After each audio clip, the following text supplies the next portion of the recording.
And that blend of calm, firm, non-controlling is the essence of my writings. It's the essence of my mindset. And the benefit of being calm, firm, and non-controlling is that it will help me bypass not only my adult child's emotional reactivity, but my own as well.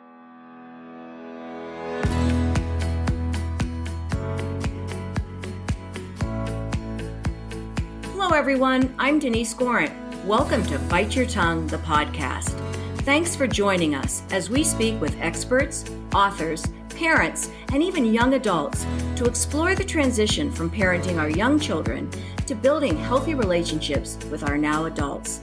Hopefully, we'll grow together, learn about ourselves, our young adults, and of course, when to bite our tongues. We are so happy you're with us, so let's get started. Hello, everyone, and welcome to another episode of Bite Your Tongue, the podcast. Today, we're talking about, a little bit of everything with a clinical psychologist and author who's an expert in so many of the topics we all want to know about. Think of this episode as a catch-all for many of the concerns, issues, and questions many of us are having in building healthy relationships with our adult children. And because of this, we're going to try something new. This is going to be your chance to really join the conversation. Let us know your thoughts and experiences and offer any advice you may have and want to share. After the episode, check our episode notes or social media, and we will give complete instructions how to download an app called Intercast and get started. Now on to today's episode. Today we're chatting with Dr. Jeffrey Bernstein. He's a licensed clinical psychologist and author who's been helping children, teens, couples, and families for over 30 years. He's the author of several books, including his latest, now coming out in its third edition, called 10 Days to a Less Defiant Child. The articles he has written are numerous, covering so many subjects. And because of this breadth of experience, we thought we'd use this episode to ask Dr. Bernstein many of our listener questions. Welcome, Dr. Bernstein. I know I gave you a short introduction. Do you want to tell us a little bit more about yourself? And then we'll get started. Denise, thank you so much. It's nice to meet you, and I really appreciate you having me on your podcast. My interest in adult children is more than academic because I have three. And no matter who we are, when we have children and they grow into being adults, we realize that the whole dynamic of caring about our kids and how much we should lean into them, how much give them their own autonomy and free space. So it's obviously I'm part of the community because I have adult children. And one of the things that has really gone on for me is I've been a psychologist now for 30 plus years. It's even weird as I hear myself say this. I can't believe it. And probably over 40,000 hours, if I added them up, of being in counseling sessions. So many kids that I saw when they were young have obviously gone on. And so I've really had the benefit of doing, if you will, an informal longitudinal study, because a lot of families that have come to see me with children, I've gotten to see them evolve. So my interest really in adult children has come from my work in plain old regular, let's say age 4 to 18 kids, which I was doing for years. And then I've been more and more in practice. I've gotten to see really a front row seat to sort of what happens to a lot of kids as they get older. I don't claim to know it all. In fact, I know less now. Years ago, I knew everything. When I first came out of grad school, it's sort of like, right, the universe. The more you study, the more you realize it's boundless. There is to learn. What I will tell you is that I started writing blogs, posts on my blog, I should say, for Psychology Today. And as I leaned more into this whole topic of adult children and some of the struggles of adult children, many of them with underlying types of problems such as anxiety or depression or ADHD, diagnosed or not diagnosed, perhaps being on the spectrum or autism, or perhaps having some learning disabilities that were never really detected, or just parts of the way that they're wired that weren't as compatible with the world as we know it of, quote unquote, the line to success. I'll call them young adults, adult children who really have had struggles. These parents, as I started writing on this topic, more like around 15 years ago, as I really started branching out into this, more and more inquiries. And so I started doing a lot of coaching sessions. And what I found was astonishing to me that so many of the it's ubiquitous. I mean, I do consults with parents, many within the states. It could be, I'm based out of Philly. It could be California. It could be here in PA, Pennsylvania, East Coast, West Coast, as well as calls from and Zoom, consultations with people in Australia, Ireland, you name it, South Africa. It's just gone on and on. And so many of the problems come down to the parents' struggle of how to best support an adult child that struggles. And they're just feeling so stumped because they're feeling alone in it. They look on Facebook or some of these other social media sites where people show their wonderful families, or they get the holiday letter, the Christmas letter. We had a really rough year.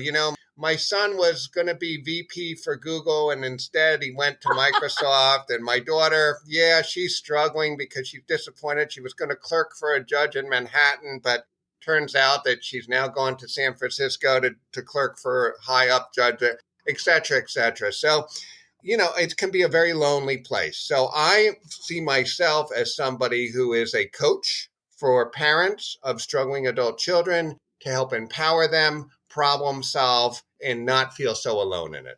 Well, and I think you summed it up so well, and it's growing so much. I mean, the kind of response I've been getting too from listeners and that sort of thing. So that's why this is going to be so great. And at the end, we'll also, and in my episode notes, I'll share how to reach you. And, it's not always just parents of struggling adult children. I think parents of adult children, and maybe it's our generation, we were so connected and suddenly they're gone. They don't need us. And it's not that they've gone to college. It's when they're really on their own. And you know what? We're no longer their nuclear family. So we have to build our own lives and learn to let go. So anyway, let's get into our questions, okay? You just released the third edition of this book, and I've read through it, 10 Days to a Less Defiant Child. But let's talk about how this relates to adult children. They're not in your house screaming at you like they were when they were 10 years old.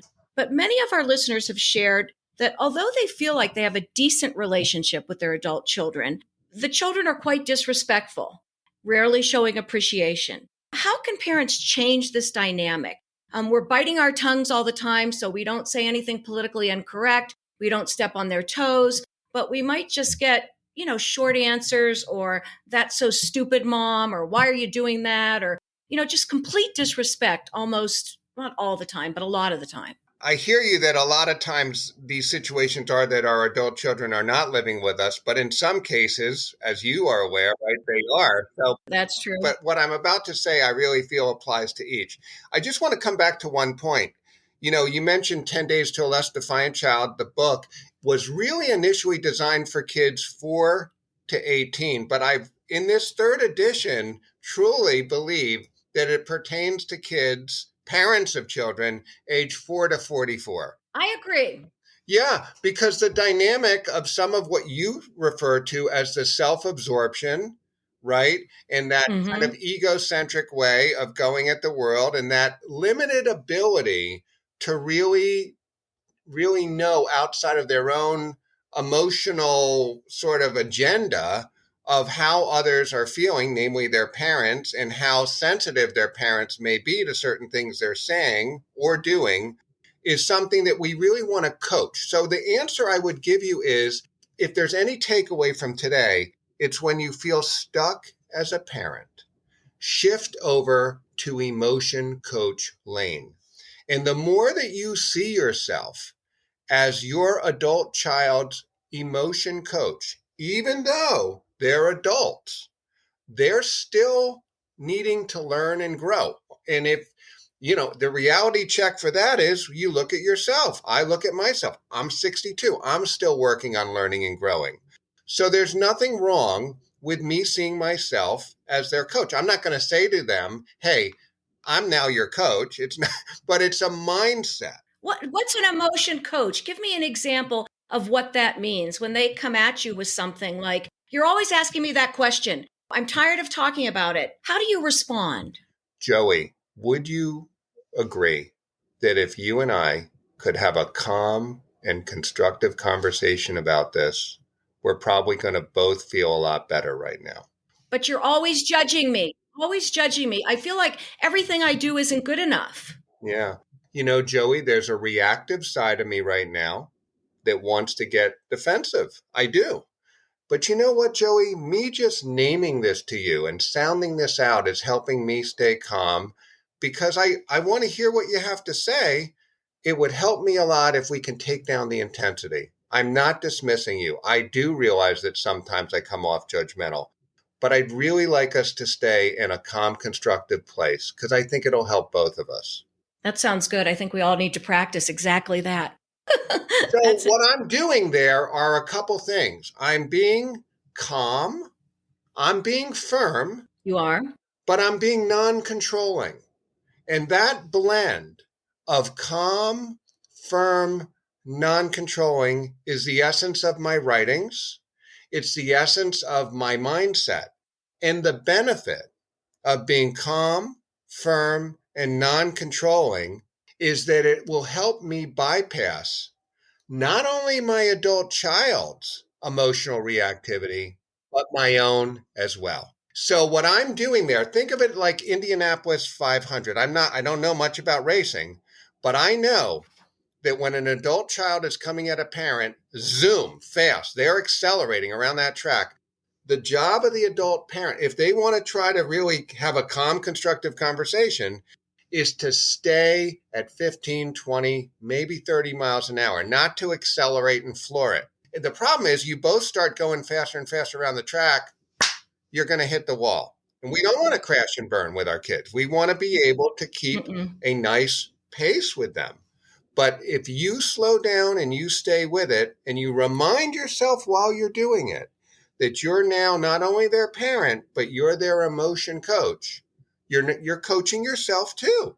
And really what you're saying, and I thought about this earlier, is it's the parent's role in the child's behavior. When we rev up, they rev up. So in most cases, what you're saying, I think, so you tell me, is we have some responsibility here. And we have to be the adult, the real adult in this picture. Even though our kid might be 35, we have to then take the role of the older adult. Calm down, the 15 miles an hour rather than 80 miles an hour. Is that what you're saying? Sort of examine our role in what's going on? Or is there more to that too? Absolutely. Our role, our pace, our tone, our nonverbals, if we're face to face, even on text messaging, which we know, by the way, is a big one, right? Because, when texts come at us and we feel a little snubbed and we're like, well, what did you mean by that? Or they're like, forget it. And so we need at any time that we're communicating with our adult children to remember that we have to take responsibility for how we're influencing the vibe. For lack of a better word, the vibe, which is a desired vibe of being calm, firm, and non-controlling. And really, again, that guiding principle is let's coach our adult children to have calm, constructive conversations. Because when you come down to it, what are the two most important skills? Being able to calm yourself down, which now talked about in mental health a lot, regulate your emotions. Mm-hmm. And the second one is problem solve. So every time that you are connecting with your adult child, it's an opportunity to still support them. And just because they're adults doesn't mean they can't use it. And you can't, and you also, you being us as parents, we need to keep working on it too, our own emotional reactivity, managing it. This is kind of a first world problem, but what do you do when there is an issue that you're very concerned about, possibly the person they're dating or their significant other, and you see it becoming serious, or it's something in their job, they're making you feel a big mistake in how they're handling something, right. Burning a bridge. You know how you always say, don't burn bridges when you leave a job. How do you approach them with something you're really concerned about? Or do you not? Is it none of our business? I think if you lead with empathy, everything can be, quote unquote, our business. Okay, so lead with empathy on this. So let's play it out. I hear right now that you just got assigned to this new team, and I feel for you. It sounds so disappointing. You initially really connected with your lead, And now it sounds like this new person they brought in right after you is ordering you around, if I'm hearing that correctly, and talking in a condescending way to you. And here you have these hopes and dreams with this new start for yourself. From what I hear you saying, you sound really disappointed and scared. And I'm going to quit. I'm sick of it. I'm going to quit. I'm going to tell them how I feel. I'm done with this. And if I were you, I think I would probably feel that way too. But I also, knowing you and knowing how much this means to you and how much I appreciate along the way that remember that night not long ago when you called me crying, thinking you weren't going to get any job whatsoever. And we talked through that and how you got up the next day and you advocated for yourself and you kept searching and you got this job. Do you remember that part of you? I know that's still in there. And I really want to support you. And there's a part of me right now that wants to give you a lot of advice, but you tell me, would that help you? Or is it best for you right now just to vent? I love that line. There's a part of me that wants to give you a lot of advice, but maybe you just want to vent. I really like that a lot. And I like that segment, what I'm doing is I'm coaching. You are. Because I'm saying I'm trying to manage my own impulsivity and reactivity because I want to rush in and try to fix this for you. But I'm letting you know that I'm struggling with this. I'm your dad, I'm your mom, I'm human. And so another word that I would really encourage the listeners to hear is collaborative. If you think collaborative when you're interacting with your adult child, it's going to, again, help you avoid that adversarial dynamic. Even if they're coming at you with, what did you say? I can't believe you said that. You never listened to me. All you want to do is be right. Mom, you don't understand. It's so different today. People aren't the way you were when you were younger, that Boy, kind of. you got it. We sort of approach this, but that real sensitive thing. So many people have written, I really don't like the person my son's going to marry or my daughter's going to marry. It's a mistake. I see the way they interact with each other. She says she's in love. He says she's in love. What's my role? Can I say anything? A lot of people say, don't say a word. You'll ostracize your child. Keep it to yourself. Is there a way a parent can approach it or not with empathy?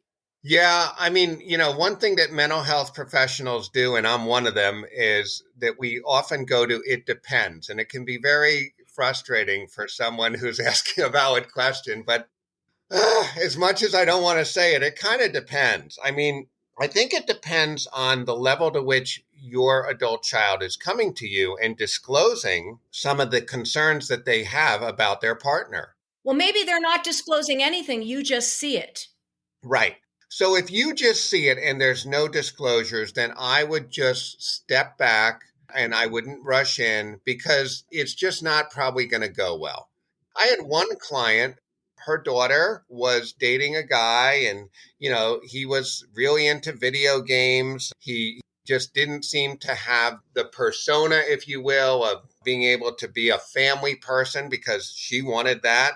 And, she really just listened to her daughter and she was crazy about this guy and they got married and he eventually blossomed and he realized for himself that, as we're trying to get into an apartment now and to a nicer apartment and how it goes with dealing with the daily vicissitudes of life and having to stretch to meet certain goals, that it all kind of resolved. And he had a couple setbacks, but he's now working for a major tech company and you would never know it.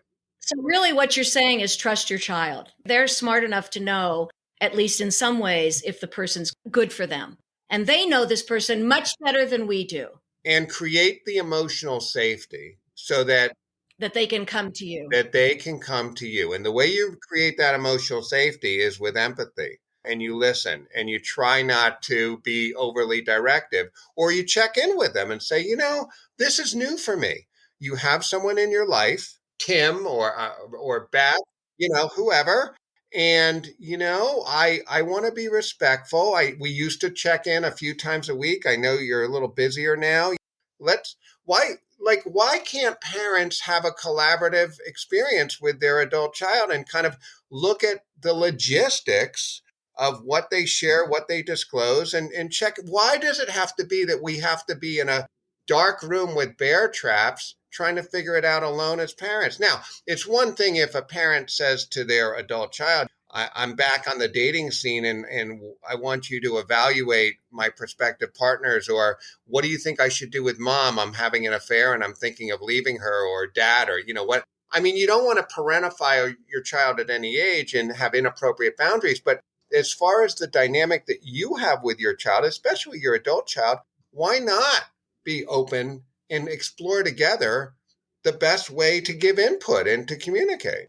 You're absolutely right. And what you're doing, it seems to me, what other people have mentioned, but you're making it much clearer, is creating a relationship with them rather than a parenting role. You're basically growing into a relationship with them as they become adults. Is that true? Yes, totally. Now, I had one case recently where the father was in here and he was saying that, his 27-year-old son turned to him because they were kind of getting loose about some things and talking. And the son turned around and said an expletive to his dad, seemingly in jest.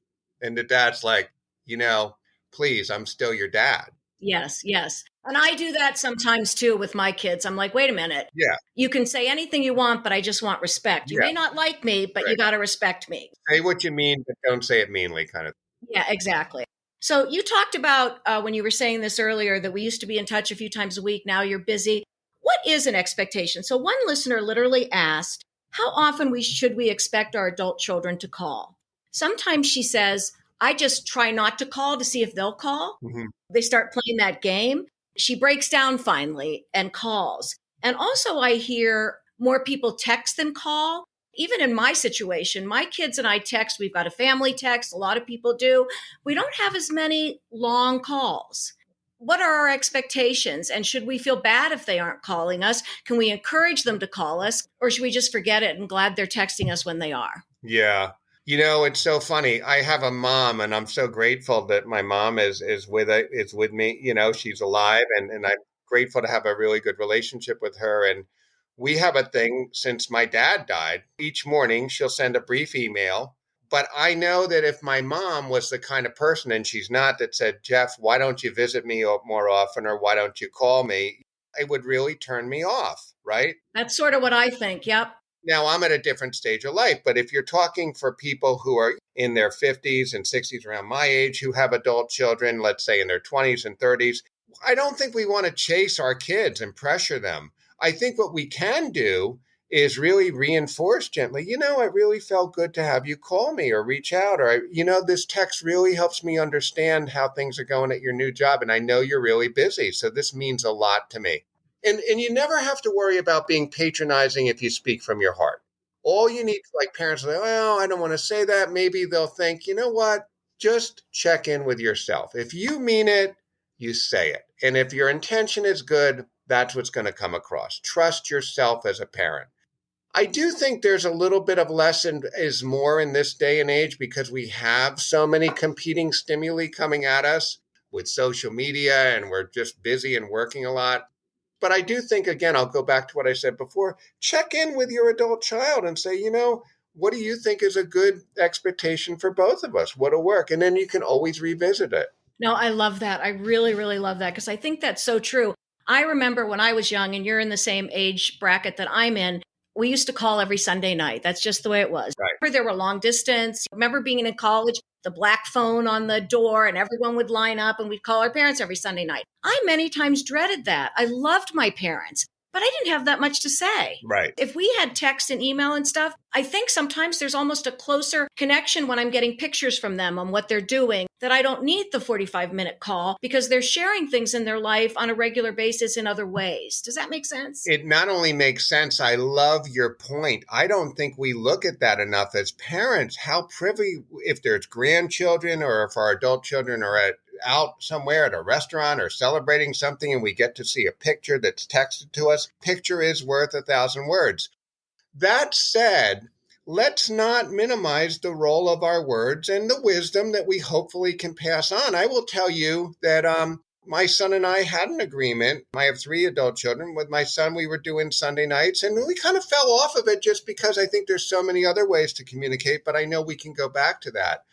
I will tell you, this is a quick story, that there was a time when I was an adult child in grad school, and I remember those old, pay phones, and I was at State University of New York at Albany on a cold, snowy day, and I went to call my mom because I was really struggling, really vulnerable point in grad school. It was so hard. I was overwhelmed.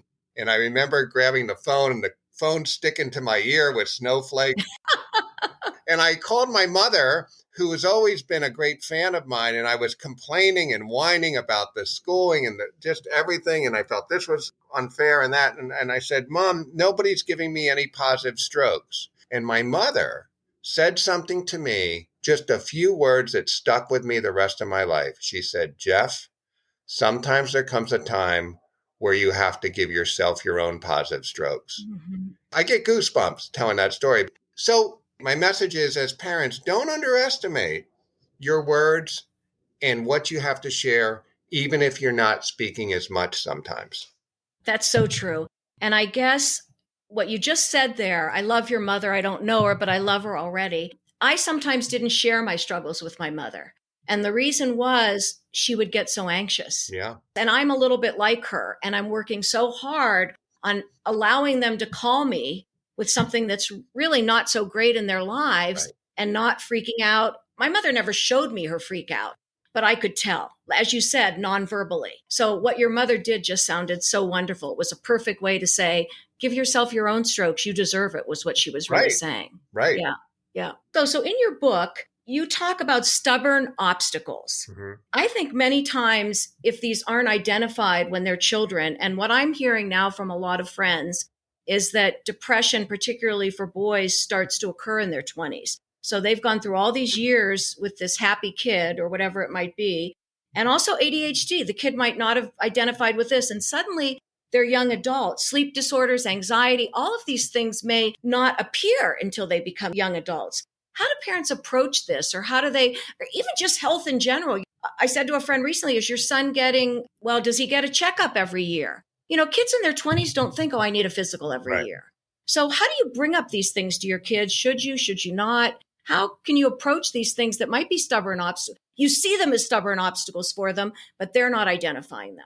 Yeah, it's delicate. And I have this sign that I get a lot of mileage in my office and even on, Zoom consults with parents of adult children, because it goes for any age at any time. Is there truly a bona fide struggle? So this sign, just to describe for your listeners, it's like on an 8.5 by 11 sheet of paper, and it says struggle with on top versus choose not. By the way, it used to say cannot versus choose not. And I decided that was a little too simplistic, that we all have underlying struggles. And usually when kids, I'm kind of looking at this saying when they're like age 10, 11, 9 and down, the world is more likely to see this child who may have an issue, a behavioral issue, and say they're struggling. But one of the challenges with adult children is we tend to just think, well, they're choosing not to take care of themselves. They're choosing not to get up for their classes in college. They're choosing not to go look for a job. And we tend to not see these stubborn obstacles, the underlying anxiety, the depression, right? The obsessive compulsive things that maybe are setting in, the eating disorders, whatever's going on underneath. I think as long as, again, you come back and you say, this is not an easy topic to discuss. I'm concerned about your health right now. And I'm wondering if you can please give me a green light that we can talk about this. Give me a green light so we can talk about this. I love that. I'm coming from a place of caring and positive intention. And I know within my heart that if I don't bring this up, it's going to bother me. So I'm asking you if you're okay with it, that we can talk. That's terrific. And then I would also probably add a little bit of empathy and positives. I know you're under the grind. I know you're a dual major. And I understand that didn't work out in this relationship you were with, and you just went through a breakup. And my gosh, you're hauling a lot of freight right now. You're carrying a lot. So this isn't me being critical. I hope you can hear that. Mm-hmm. I am a little concerned because I know that you just haven't been as active, and you talked to me, if you recall, a month ago that you didn't feel as good about yourself when you were gaining weight. So that's how I would discuss it. I love that. Especially if they've made disclosures, try to pull them from their own playbook and just gently reflect them back. As I'm discussing, I would give them little reinforcers. Feels so good to be able to talk right now. I remember a time in the past where you would cover your ears when you were younger, or you would tell me you would say, stop, stop, and we're talking. And I'm feeling just really, really proud of how we're able to have a conversation like this as parent and adult child. Like this really shows a lot about your character that we can talk about this. And again, as long as you're speaking from your heart, it's not patronizing. You're absolutely right. That's so great. So that brings me to when you say, and I think I shared this with you. I read in Atlantic Magazine an article by Josh Coleman, who's a pretty famous guy that writes on family estrangement. And the part that stood out to me was a paragraph on estrangement born out of love. Basically, it says that sometimes parental time, dedication, worry, and concern is too much for the adult child to handle. And that's why they're saying, you know what? I can't have this relationship anymore. You're too in my face. You're too worried. You're too concerned. And I can't exist with that kind of pressure. Do you think it's our generation that's created this? Do you think this has gone on for a long time? And how do parents recognize if they are in this role? The first thing I'd say to this is that we're always in relationship. Even if there's an estrangement, there's still a relationship. Emotionally, there's still the absence of a parent has a great presence. That's true. The absence of a parent has a great presence. You're right. Even if you're not in contact, there's still that sense that somebody helped give me life in this world. And I know that person. I may have mixed reviews in the way I look at them. I can tell you this, when I have adult children that I talk to about their parents that they feel don't get certain things or have certain shortcomings, and I'll make this one go each way. I'll tell the adult child that when they're talking to their parent and they're struggling with their parent who they feel is defensive or too intrusive or overbearing, I'll say, when you look at your mom or your dad, put an L on their forehead. Not for loser, but for limitation. Look, your mom gets really worked up when you talk to her. She gets anxiety. Do you think you'd be willing to see your mom as having a bona fide struggle versus being somebody who's just choosing not to listen to you? Yeah. That's where I'll try to encourage the adult child to have a little empathy for their parents because, look, the only perfect people are in the cemetery, right? Like whenever you go to a funeral, that's all you hear about. So funny. Yeah. Yeah. So your parents are struggling too. One of my adult children gave me feedback recently that I interrupt a little bit too much and that, what else was it? And that I have a need for approval that comes out at times. And I said, this is helpful. There's a part of me that wants to be defensive. It's hard to hear, but thank you. I would be so thrilled if my adult child said that. Yeah. That's like best you could ever get when you're in a relationship where you can say, this bothers me a little bit, Dad, or this bothers me, Mom. Right. Now, at the same time, Denise, you said you were going to give us both sides. Well, the other side is, go to the other side. And I'm holding up my phone right now, the back of it, and I'm showing you a case that happens to have sharp square corners. So what I might say to them is, hey, the feedback's helpful, or the content of what you're saying, I hear, but I could hear it a lot better if you would round the corners. Could you please, because it feels a little sharp. You heard your point. I'm trying to own it. And I feel like there's a lot coming at me and I want to hear you. But do you think you can take it down or not? Yeah. So. Well, sometimes I feel like we've been the strength in their life since they've been little. Right. And they see us not as emotional beings a lot of times, that we can handle whatever they say because we've always been the ones to sort of pick them up. That just sort of came out of my head. Yeah. And I know there's a bias for me that if my kids call me or you want to, like, I drop everything, So none of them have children yet, but I could see that, like, if they did and they were dropping everything, like, I have to also be accountable for myself. Right. And there was something in your outline that you did such a wonderful outline for this interview. I really appreciate it. And there was one part you had in there, and I'm paraphrasing, how much of ourselves of our being should kind of be connected, if you will, identified through being parents of our adult children. How much should we be quote unquote, living our own autonomous lives versus having so much of our emotional serenity, if you will, our sense of well being tied to our children. Yeah, why is that? Yeah.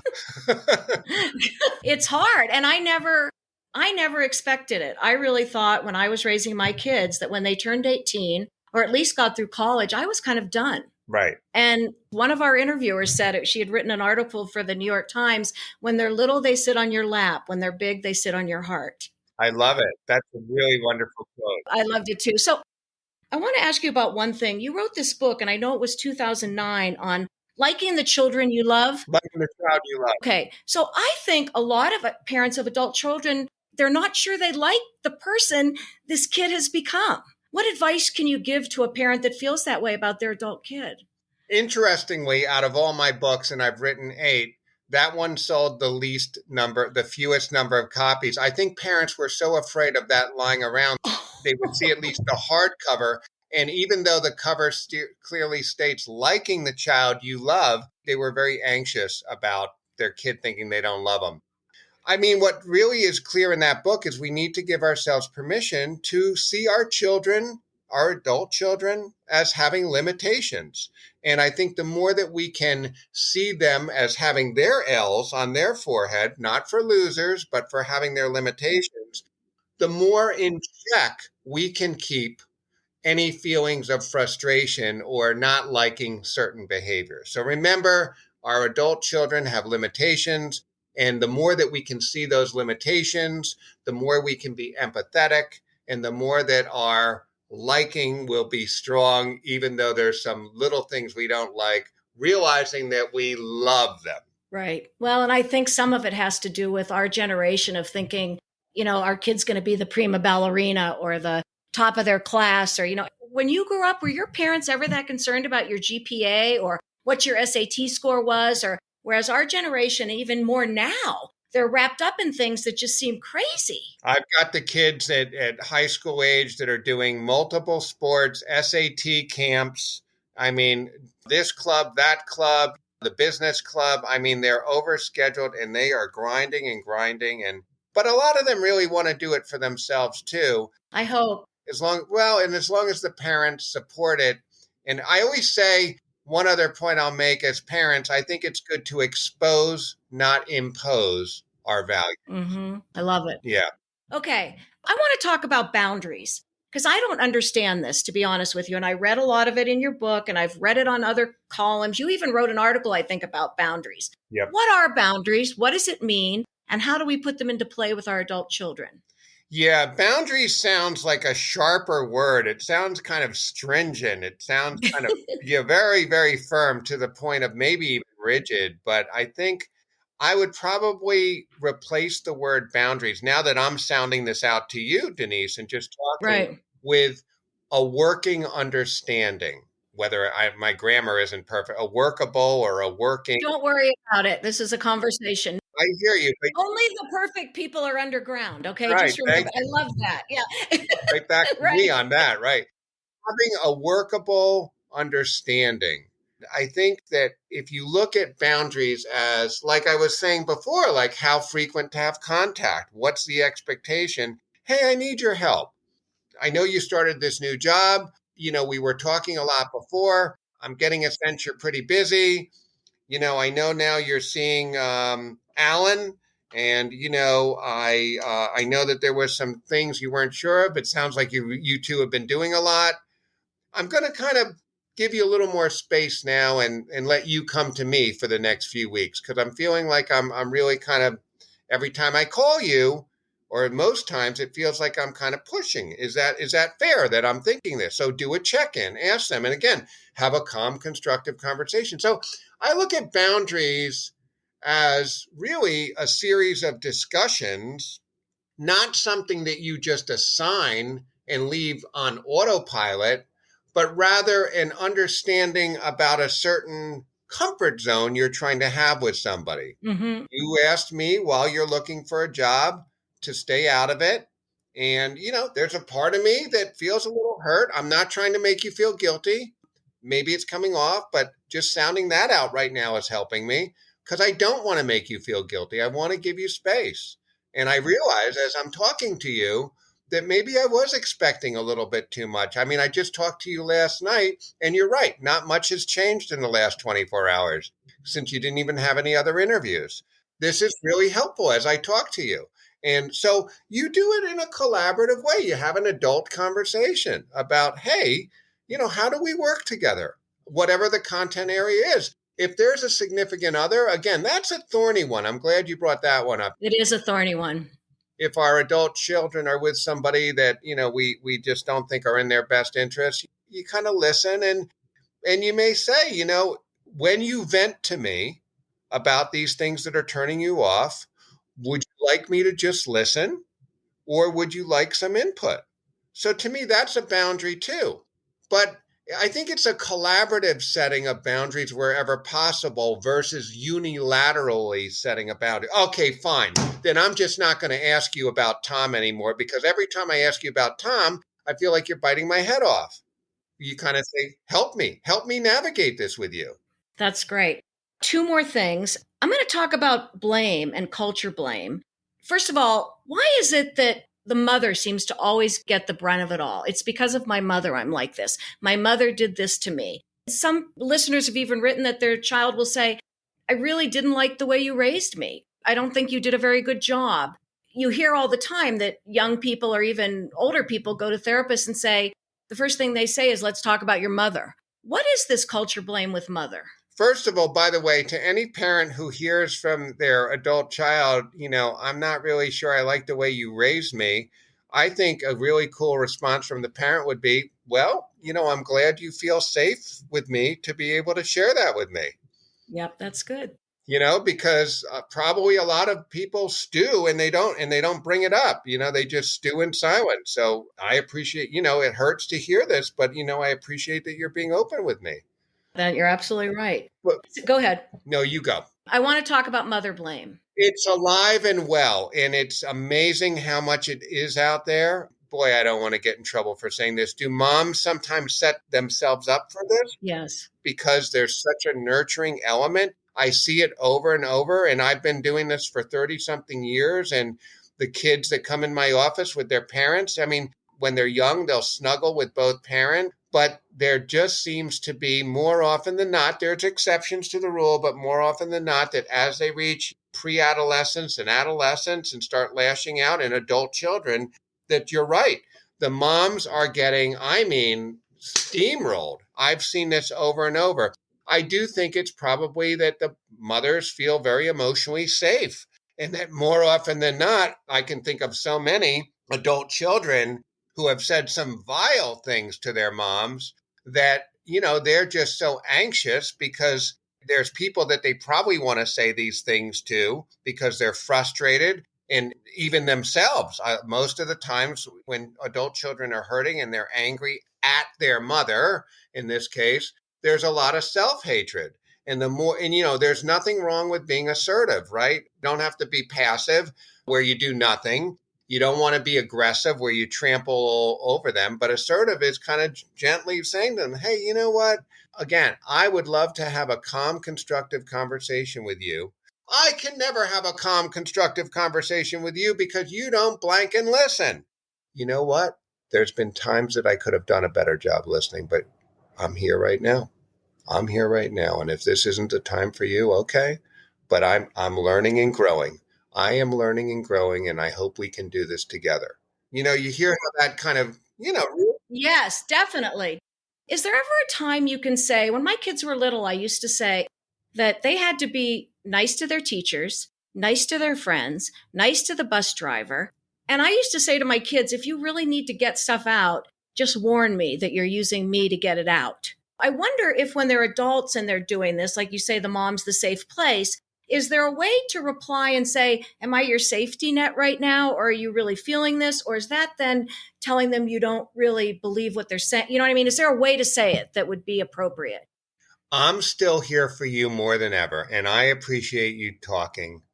At the same time, I think you'll feel better about yourself if you remember that you're talking to your mom right now, and to please be more respectful. Oh, I love that. That's terrific. The idea with that is that you're taking as a coach and you're making a statement to promote their own self-reflection, right? You're making it theirs instead of don't talk to me that way. Right. I think you owe it to yourself to speak in a more respectful way because I think we're both above anything less. Would you agree?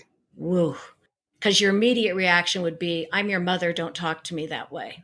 That's why I was saying, even at the beginning, if you can switch lanes into a motion coach or think of it as a motion regulation coach, either way, the more that you can do that, the less you're going to take it personally, the more they're going to hear you because you're not coming out back to them in a reactive way. Bingo. Okay, we're going to wrap it up. And I always ask my guests to leave us with 2 or 3 points that you really want our listeners to take away. And I don't care if you've said it again, you're going to repeat it because so much of what you said is so valuable. I want you to pull out 3 things or 2, whatever you want, that you want our listeners to take away. Lead with empathy. No adult child has ever come into my office and said what really messed up my childhood was that my parents took too much time to really get me and understand where I was coming from. The next point I'd say is be calm, firm, and non-controlling. Make sure that when you react to your adult child, that you're not modeling something that you don't feel good about, like having an adult temper tantrum as their parent at this stage of life, or getting passive aggressive and giving cold shoulder is probably not going to get you too far. So leading with the prompt, wouldn't you agree that if we can talk about this through a calm, constructive conversation, it's going to help both of us? And the third point, as I said, and we both had a laugh over, but very seriously, remember, you're a parent. You're not meant to be perfect. The only perfect people are in the cemetery. Have a growth mindset and remember, you're learning and growing. And the more that you model in earnest that you're learning and growing, the more you're going to inspire your adult child to do so and feel emotionally safe, come to you for support in doing so. Thank you so much. This has been so terrific. I love the way you role played and gave listeners real tools to use. Jeff, thank you so much for joining us. I'm honored, and I really appreciate you reaching out to me, Denise. Thank you. Thank you so much, Dr. Bernstein. Thanks for reminding us to lead with emotion, lower our voices, and learn to be an emotion coach. As he spoke, I thought, this is kind of hard because we all have our own emotions. We react, but we have to step up and be the adult, calm down, and again, lead with heartfelt emotion. And remember that sign he shared? You couldn't see it, but he talked about it. Try to identify, is your child or you really struggling? Or are you just choosing not to do something? Something to think about. I hope this episode gave you reason to download the app Innercast, INNCAST, on Android or Apple. Open a free account, and it's your chance to share your thoughts. What did you like that Dr. Bernstein said? Or do you have any additional questions for him? We're happy to ask him to answer any further questions once you've listened. His book, 10 Days to a Less Defiant Child, is now available on Amazon or at your local bookstore. It walks you through the steps to really becoming an emotion coach. You can also check out Dr. Bernstein's website at Dr. Jeff Online. That's Dr. Dr. Jeff, Jeff, online.com. Remember, he's also happy to work with you privately. I can't wait to hear from everyone who downloads Innercast and shares their comments. And remember, continue to support our podcast by logging on to biteyourtonguepodcast.com. Click on support and learn an easy way to help us, support us, and keep us producing. Thank you again to Connie Gorant Fisher, our audio engineer. And remember, as always, sometimes you just have to bite your tongue.